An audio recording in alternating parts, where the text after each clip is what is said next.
time, but we've had you on many times. And I put it to you that there's good news and bad news. The good news is that you were right. The bad news is that you were right.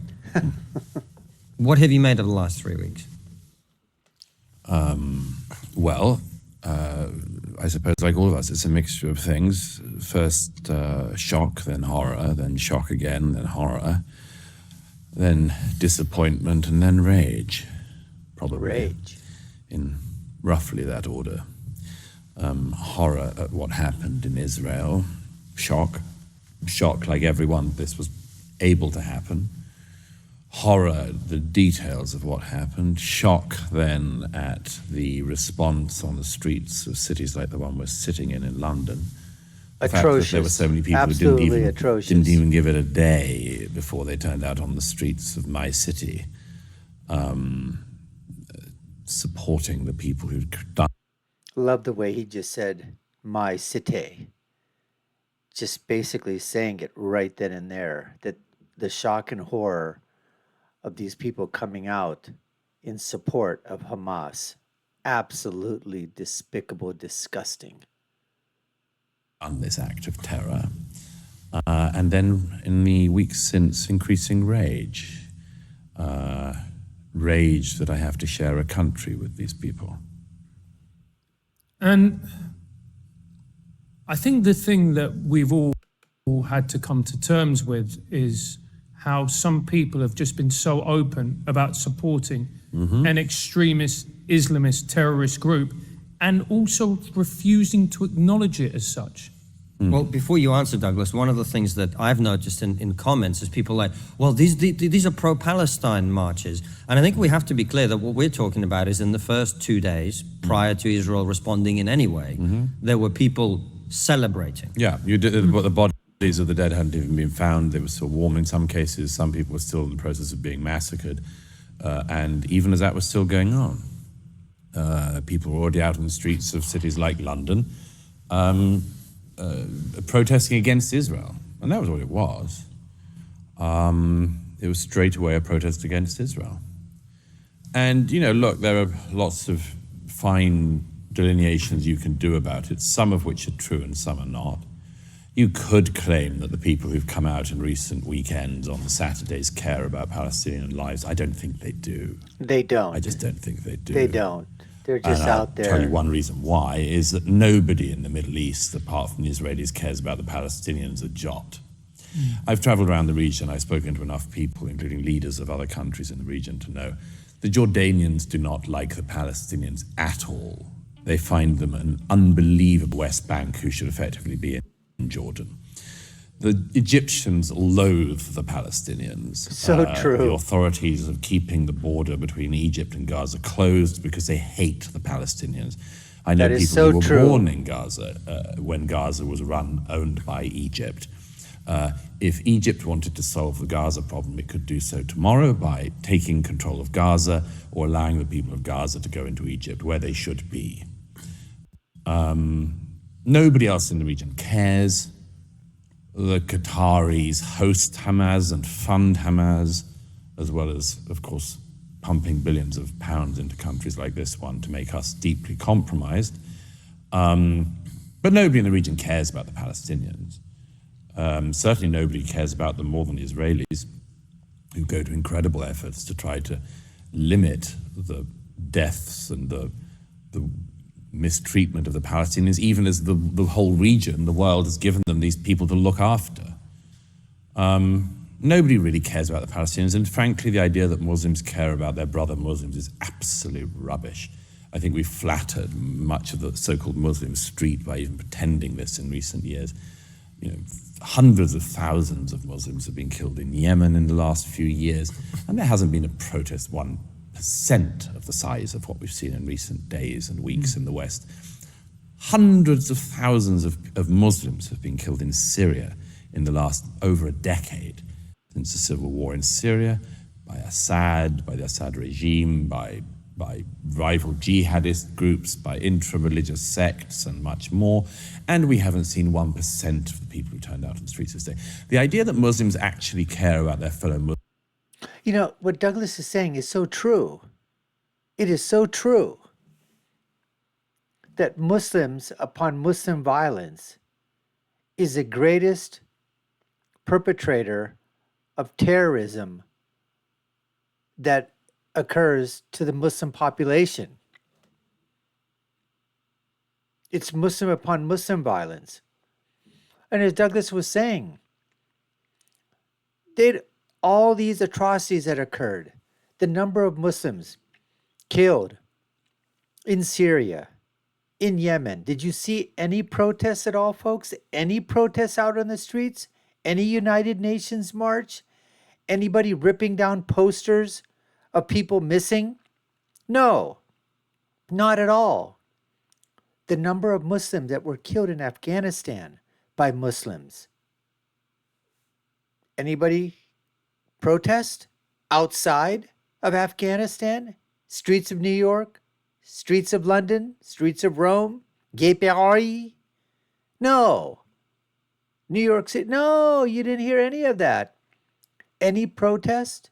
Any protest at all for the Muslims being killed under the Taliban regime? Any protest of anybody of an LGBTQ or gays or lesbians that were being killed in Muslim countries just for being gay or lesbian or transgender or whatever, being thrown off of buildings, being executed? Anybody have a protest for that? What about the 1 to 2 million Muslims in China that are being held in concentration camps? Any protest at all for that? No, you don't hear that at all. There's no protest. None. Donald Trump had to bring it up to the United Nations when he was president. And everybody basically pounded upon him for mentioning it. Folks, this is what we got in store for you today. This is what's on tap. You're watching the Dr. Nasir Shaikh Show. I'm your host, Dr. Nasir, where I give you my political prescription from my political perspective. What happens when you have Douglas Murray at a sit-down interview asking questions of him as to what does he think is happening in the world? When you've got social media, culture, religion, Islamism, fundamentalists, terrorists, Hamas, Israel, governments all come clashing together. Let's get back to more of the interview with Douglas right now.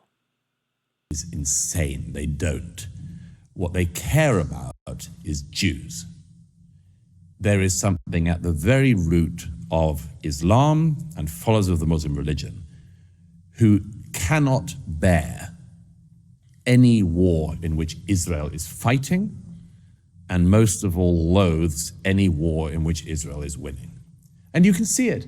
It's at the absolute core of their being. This is why they are on the streets of this city and others marching. It's not because they love fellow Muslims, it's because they hate Jews. So you're saying there's something at the root of the religion. Well, let's tease that apart. What do you mean by that? Well, there's two particular things worth mentioning. One is, of course, that Muhammad, the founder of Islam, himself beheaded, massacred many, many Jews. Famously, there's one battle in particular, and the Banu Quraysh. It's a story you can find in the Quran and the Hadith, and of course, this is because the Jews would not accept the revelation of Muhammad, such as it was. And so they were seen within Islamic tradition as being one of the first people who turned down the opportunity to join Islam. And as a result, of course, Muhammad decapitated hundreds and hundreds of Jews. So that's not a good start. But there's a bigger thing, I think, within the Muslim world, which is worth mentioning, which the late Bernard Lewis pointed out on a number of occasions, which is the great problem within Islam when it comes to not just Judaism, but the wider non-Islamic world, is that the Muslim religion claims to be the last revelation from God to man, which we all know is a very large claim to make. It says there have been previous revelations, but this is the last and final one. And what's more, God has given you a book, the Quran. And the Quran is the one book you need. The opening, here is the book wherein is no doubt, which is quite a bold claim as well, I'd say. But the claim at the foundation of Islam is, here is the book wherein is no doubt, and it's the only book you need. And it's the final word from God that man will ever have. Now, if you are the recipients of this book, the people who end up either converting or being forced to convert to Islam, and eventually the areas that Islam takes over by force, if you are somebody who's brought up in that tradition, you would think that being the recipient of the final revelation from God, you would be in a just tip-top situation. You know, you would imagine that, well, this is going very well. We've got the final revelation from God. What's not to like? What's not on our side? And then several things happen in the millennia since, which is, first of all, many, many Muslims realize that despite having the final revelation from God, things don't seem to be going very well. Until oil is discovered in certain parts of the Middle East, most people live in total destitution. The discoveries and enlightenments of Europe largely passed the Muslim world by. This shouldn't be exaggerated. Certain parts of the Muslim world, of course, give the Western world certain parts of what becomes the Western European tradition. So there were times of interplay. There were times of mutual learning. And now, of course, everyone looks back at them, or many people look back at those times with nostalgia. Nevertheless, in the main, the Muslim world cut itself off from the rest of the world and didn't care to learn from the rest of the world, didn't improve the economic conditions of its people, totally failed to create societies anything like as successful as, for instance, European societies. And therein a question arises, which is, if we are the recipients of the final revelation, why is everything so awful where we live? And then you have the additional thing, which is, and how come the Jews return or re-establish of course, many Jews are already living in the area that's now Israel, but already lived there, but many others come from other parts of the world, including from the Middle Eastern countries where they're chucked out by the governments in 48 and so on. The Muslim world sees this tiny, tiny bit of land, which, among other things, is the only bit of the Middle East that doesn't have any oil. And they make of it a much more successful country than any of the countries around. Now, if you create a Palestinian state, you just have another failed Arab state, another failed Muslim state to add to the more than 50 already failed Muslim and Arab states. What is the explanation that the Jews who refused the Prophet's invitation to Islam are still here, have this tiny bit of land, and make all of these discoveries and other things that show themselves to be so successful? It's some kind of stab in the heart. And instead of saying, we're doing this wrong, the thing is, the Jews are doing something right, and that must mean that they've rigged the game. That's why they care, among other things. And it leads to the deep pathology of anti-Semitism, which has been largely eradicated in Europe among Europeans, not entirely, but largely. There are still some bits of the far right you can find across Europe, and occasionally in the UK with a sort of the whiff of this noxious thing still emerges. On the left, of course, it's much closer to the boat. But principally anti-Semitism in our own day, of the kind that we hope to ended with Hitler, exists and indeed thrives in the Muslim world. And the Muslim world is now in our world in Europe, and so we have the Hitlerian horrors of anti-Semitism back. Well, I have no doubt. I think Douglas brings up a great point here. I guess in one word you could sum it up. I mean, it's a type of jealousy.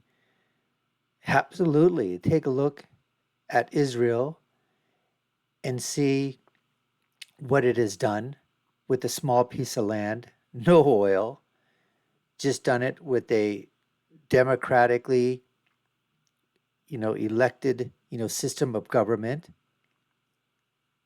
surrounded by Muslim countries that in some instances, because of the black crude, because of the oil, have been able to build, beautiful cities or whatever. But in the meantime, there are so many in the Mideast that are not as well off. Take a look at the billions of dollars that have been given to the PLO and to Hamas. Don't you think they could have done something within the Gaza something on the West Bank, built some sort, the Singapore of the Mideast. They could have done something like that, but no, they squandered it. But when Douglas talks about, in the past, where there was that interplay, there were times when the Muslim empire was at its height in the world, as like were other empires at the time. They came and went. The Persian Empire. What was happening during the Persian Empire? Art, literature, science, music, all those things flourished. And there was an exchange between the Muslim world and the other world. The Ottoman Empire, the Turkish Empire, all these empires were beautiful, huge cities were created. People were, at that time, there was an abundance for whatever abundance was in those times. Sure, there were lots of people that didn't have, but these were huge empires that were built upon the backbone of the Islamic faith. And there were many sects at that time, not just Sunni and Shia, but many, many sects of Islam at that time. But we come now into the, as we move forward, 18th, 19th, 20th, 21st century, as he correctly states, most of the Muslim countries are completely downtrodden. Nothing at all like, the Muslim empires or Muslim countries were in the past. And so, unfortunately, there is this anti-Semitism that does run, not just among, the Muslims, but among a lot of other people as well, as Douglas points out. I mean, I think it's a lot more in Europe than Douglas, says, but, there's that whiff he talked about of anti-Semitism. But as far as the Hitlerian type, the association of the Hitlerian Association with terrorist groups like Hamas, PLO, Al-Qaeda, ISIS, I guess you could put a little bit of, the Hitlerism into the Islamism of those people that are the terrorists, those fundamentalists, those Islamists that are out there committing these acts of terrors, not only against the Jewish people, but against Muslims themselves, who they feel are not Muslim enough to be part of their Islamism or their brand of theocracy and their brand of the new caliphate that they want to establish. Anyways, folks, we appreciate you taking the time to watch. You've been watching the Dr. Nasir Shaikh Show. I've been your host. My name is Dr. Nasir. If you haven't done so already, we'd love for you to subscribe to the channel. Like, share, and follow us. Let us know what you think in the comments below. What do you think of Douglas's comments? My final thought, as always, when you're right, you're right. And when you're left, you're wrong. Until next time, folks, take care and stay safe.